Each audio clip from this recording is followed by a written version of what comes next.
그래서 이제 한번 이 시점에서 우리가 좋은 정부란 무엇인가? 이런 것이 이제 좋은 정부입니다. 좋은 정부는 무엇인가? 성장과 분배의 균형을 취하는 나라, 취하는 정부. 그래서 꾸준한 성장을 가능하게 하는 경영악단의 지휘자가 그 좋은 정부고, 국민의 목소리에 힘을 기울이고 국민이 목말라 하는 부분을 책임있게 수행하는 능력, 그 다음에 사회적 다양한 이해관계를 해결할 수 있는 그런 정부. 이건 다 우리가 어떻게 보면 다 우리가 그냥 상식적으로 이해할 수 있는 그런 내용입니다. 그 다음에 공정한 사법제도, 그 다음에 법치국가의 작동, 부패 통제, 이런 것이 우리가 어떻게 보면은 우리가 여기 한 6가지 드러났지만 들어보면 딱 몇 가지로 요약할 수 있잖아요. 하나는 뭐예요? 경제. 국민이 잘 먹고 살도록 해주고, 먹고 사는 문제. 두 번째는 뭐예요? 법치. 그래서 이제 만인이 평등하다. 그런 내용으로 요약할 수가 있습니다, 우리가. 그래서 부패의 지독한 권리를 끊기 위해서는 어떻게 해야 되느냐? 사회에 존재하는 특권이 없어야 된다. 아까도 말씀드린 마찬가지로 제가 여러 번 말씀드리지만, 한국에 대한 그 비판을 이분이 상당히 좀 가까이 자기 이론을 조작하면서 한국 예를 들면서 그 한국에 대한 비판을 하고 있습니다. 이것도 마찬가지예요. 우리가 지금 부패가 생기는 이유는 뭐냐? 특권이 있기 때문에 그렇다. 특권. 무슨 특권이 있느냐? 국회의원이 특권이 있다. 국회의원. 그 다음에 또 뭐예요? 고위공직자의 특권. 자, 국회 특권에 대해서는 우리가 서로 다 내용을 이해하고, 고위공직자도 특권이 있으니까 뭐예요? 물러나고 난 다음에 다 어디 좋은 데로 또 찾아가잖아요. 그게 다 특권이 있기 때문에 그렇다는 거죠. 그래서 특권은 없어야 된다. 부패와 위선에 물든 위선적 정치인을 배제하는 제도, 국민 소환제로 생각해 볼 수가 있고, 국회의원의 권한을 파격적으로 축소해야 된다. 정치인의 역할은 뭐예요? 봉사와 헌신, 자신이 꿈꾸는 세상을 만들기 위해 법을 만드는 역할, 그것밖에 없습니다. 그런데 지금 우리나라 국회의원들은 뭐예요? 불체포 특권 있잖아요. 그런 특권을 가지고 있다는 거죠. 그래서 다음 내용을 또 보도록 하죠. 자, 이렇게 하면 이분이 주장하시는 것이, 서울에 자신의 집이 있으면 승용차 제공이 불필요하다. 지방거주 국회의원에게는 작은 공간을 제공해 주자. 왜 그러냐? 일반 국민이 출퇴근할 때 출근 비용 지급하느냐는 거죠. 일반 국민 출퇴근할 때 출근 비용 지불하지 않지 않습니까? 왜 이 국회의원한테는 이런 특권을 줘야 되느냐 이거죠. 두 번째는 뭐예요? 국회 내 국회의원 전용 출입구, 엘리베이터, 식당, 그거 다 있습니다. 국회에 가면. 국회의원만 출입하는 그 출입구가 있어요.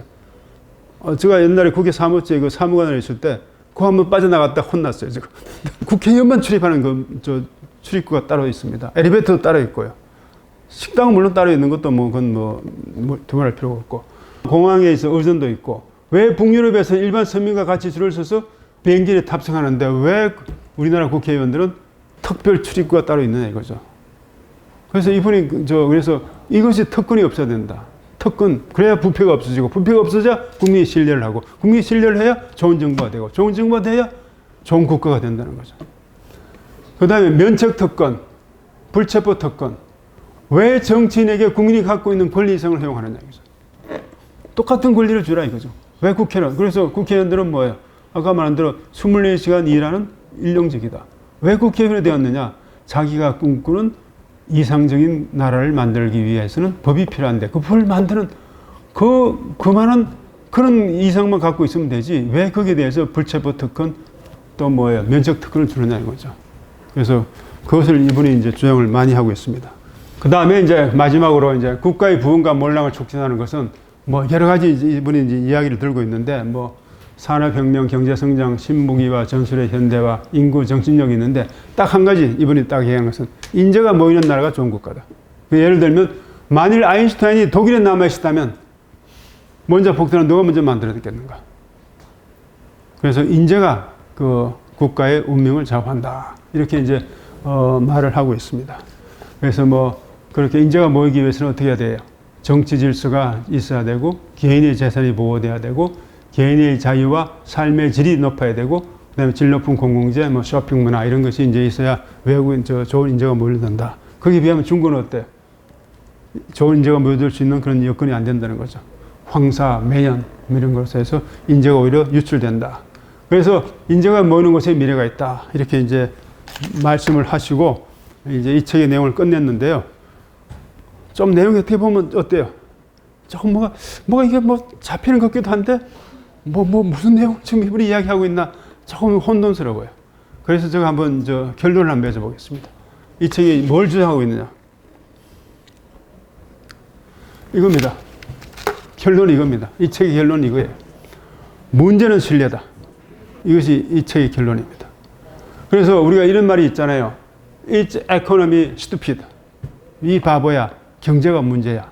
이거 우리가 1992년도 클린턴 대통령이 선거 유세할 때 이 선거 유세 구호입니다. 이거 가지고 자기가 대통령 당선됐고 또 재선까지 했었어요. 그런데 이제 이 말이 이제 It's the economy stupid. 이것이 이제 우리나라에 넘어와가지고는 이렇게 또 약간 변질됐어요. 경제가 문제가 아니라 정치가 문제야. 우리나라는 그렇게 약간 좀 변모됐습니다. 왜냐하면 이제 정치가 워낙 경제를 갖다가 지배하고 있으니까. 이 책에 주장하는 건 뭐냐? 또 마지막 이 말입니다. 무엇이 중헌디? 경제? 아니야. 정치? 아니야. 신뢰가 중헌디, 중허지. 이것이 바로 이분이 주장하는 요약입니다.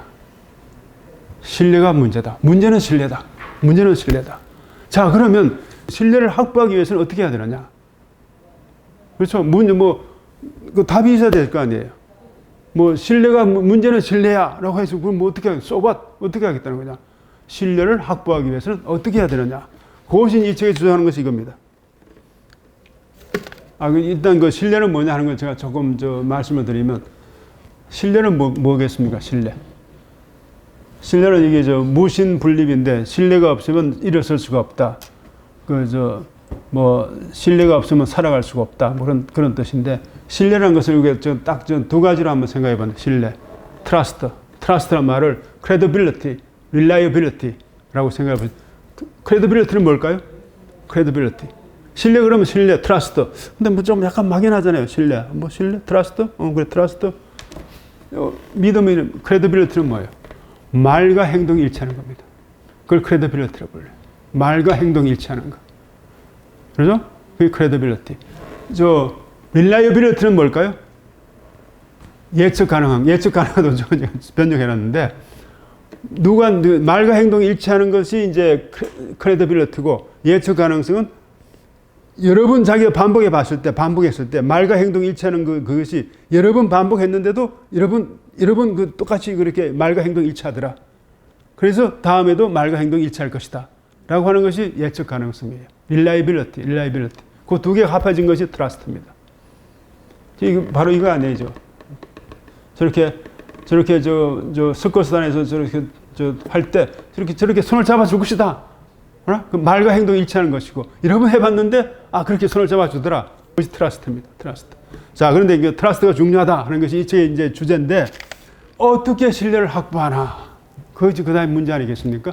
어떻게 신뢰를 확보하나? 부패 및 반칙이 없어져야. 정치권의 특권이 폐지돼야 부패와 반칙이 없어집니다. 그걸 이분이 말씀하시는 거예요. 자, 그런데 이 말을 이분만 하셨을까요? 아니에요. 다른 분도 하셨어요. 우리 노무현 대통령, 돌아가신 분이지만 노무현 대통령께서도 반칙과 특권 없는 사람 사는 세상을 만들자 이렇게 말씀을 하셨습니다.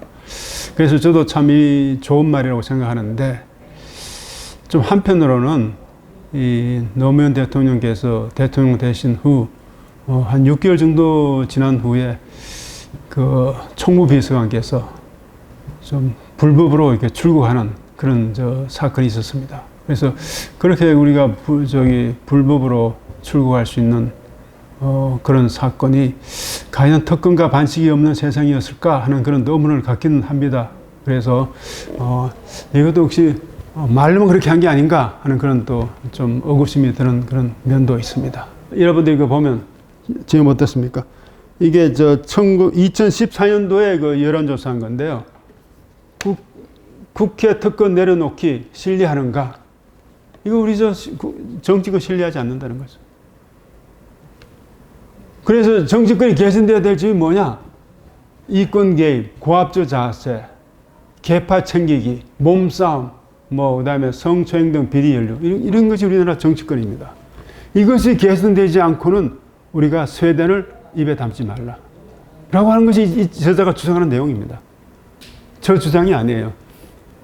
그래서 정치권들이 입만 뻥긋하면 스웨덴, 아까 우리 돌아가신 분이라서 그런데 노회찬, 뭐 우리 스웨덴이 우리가 지향되는 나라다 라고 하면서 변하지 않고 있다. 우리나라 지독히 변하지 않고 있다. 누가 변해야 되느냐? 정치권이다. 정치권이다. 이 말씀을 제가 드리고 싶고요. 그 다음에 어떻게 신뢰를 확보하느냐. 신뢰가 중요하다. 어떻게 신뢰를 확보해야 되느냐. 그러려면 부패와 반칙이 없어야 된다. 그래서 첫 번째 정치권 특권 내려놔야 된다. 두 번째는 뭐야? 정부의 규제 철폐입니다. 정부의 규제 철폐입니다. 자, 규제 철폐를 보면 어때? 정부 규제가 많을수록 부패도 심해져요. 뭐 당연한 거 아니겠어요? 기업의 생사 여탈권을 쥐고 있는 겁니다, 지금. 그래서 저렇게 어깨동무하면서 돈이 주고 받아주고. 부패의 것은 어디? 여러분들 뭐야? 지금 우리나라 사람들 중에 중국이 미국을 압도한다. 뭐 G2다. 이렇게 말을 많이 하잖아요. 그죠? 그런데 중국 공무원 집에서 46조 상당의 금괴와 현금이 발견됐다. 이런 나라에서는 결코 G2가 될 수가 없습니다. 결코 미국을 능가할 수가 없어요. 마지막 장만 잘 기억합시다. 마지막 장, 이 책의 내용을. 두 가지, 정치권의 특권 폐지, 행정부 규제 철폐. 반칙과 특권이 없는 나라가 이렇게 이루어질 수가 있다는 거죠. 뭐 기업이 잘해라 못해라 이런 건 말 없습니다. 뭐 교육개혁하자 이런 말도 없어요, 이분은. 딱 두 가지 들고 있는 겁니다. 그래서 정치권의 특권이 폐지되고 행정부 규제가 철폐된다. 그러면 국민의 신뢰가 회복되고 국민의 신뢰가 회복되면 살고 싶은 국가가 탄생한다. 이것이 이 책의 주제입니다. 주제. 이 책이 이분이 이 말씀을 하시기 위해서 앞에 무슨 말씀을 하셨죠? 기존의 믿음과 체계를 부정하는 세 사람이 있었다. 중세의 세 사람. 하나는 콜럼버스, 그 다음에 마틴 루트, 코페르니쿠스. 그 사람들의 심정을 가지고 자기가 이 이야기를 하겠다. 라고 하는 것이 이 책의 주제입니다. 책이 뭐 400 몇 페이지 돼가지고 상당히 내용이 왔다 갔다 이렇게 하지만 결국 이 내용이에요, 이 내용. 이 내용인데 어떻게 보면 뭐예요? 저는 이 책을 읽어보면서 우리나라를 위해서 쓴 책이라고 저는 봅니다. 왜 그러냐? 이 두 가지가 해결이 안 되고 있거든요. 해결이 안 되고 있잖아요. 정치권, 그다음에 정부, 행정부, 규제 철폐. 지금까지 어느 정부가 들어서가지고 규제 철폐 안 해쳐본 정부는 없습니다. 다 규제 철폐 다 했어요. 그리고 우리 정치권 이절만 하면은 뭐 특권 내려놓기, 뭐 운동하겠다 해가지고 뭐 위원회 구성하고 뭐 어쩌고 해도 또 시간 지나면 흐지부지 됩니다. 그래서 저는 마지막으로 우리가 그런 정치권하고 우리 정부, 특히 정치권한테 그럴 바에는 스웨덴을 입에 담지 말라. 스웨덴에 대한 모욕이다. 니네들이 스웨덴을 따라가자. 그렇게 주장하지 마라. 그것이 이 저자가 우리한테 주는 여지입니다. 그래서 우리가 어떤 걸 생각해 보여야 되느냐. 우리나라는 민주국가인가? 어떻게 생각합니까?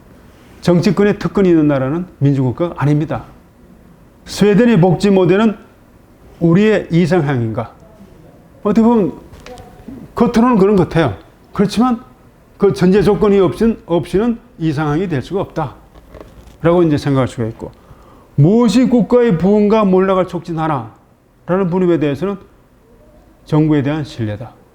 라고 이야기할 수 있습니다. 이분이 또 우리